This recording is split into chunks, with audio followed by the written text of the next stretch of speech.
অত্যাচারীর বিরুদ্ধে দুর্বলের অধিকার প্রতিষ্ঠা, দুষ্টের দমন ও শিষ্টের লালন এই মহৎ উদ্দেশ্য নিয়েই পৃথিবীতে আবির্ভূত হয়েছিলেন ভগবান শ্রীকৃষ্ণ।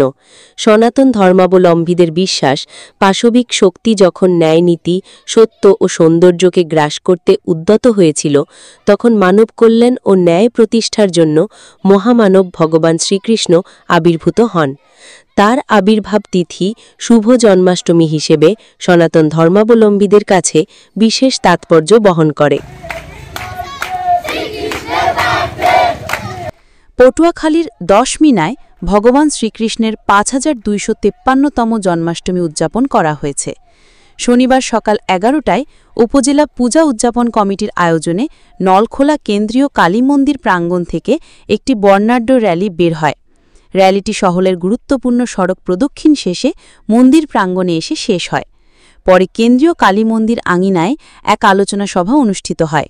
এ সময় উপস্থিত ছিলেন বাংলাদেশ পূজা উদযাপন পরিষদ দশমিনা শাখার সভাপতি অ্যাডভোকেট উত্তম কুমার কর্মকার, সাধারণ সম্পাদক দেবাশিস মজুমদার রতন, থানার ভারপ্রাপ্ত কর্মকর্তা আব্দুল আলিম, উপজেলা বিএনপির যুগ্ম সাধারণ সম্পাদক ফখরুজ্জামান বাদল, উপজেলা পরিষদের সাবেক মহিলা ভাইস চেয়ারম্যান শামসুদসুর নাহার খান ডনি, অমল সাহা, সাংবাদিক সঞ্জয় ব্যানার্জি, প্রভু উত্তম কুমার ও অ্যাডভোকেট অরূপ কুমার কর্মকার সহ আরও অনেকে।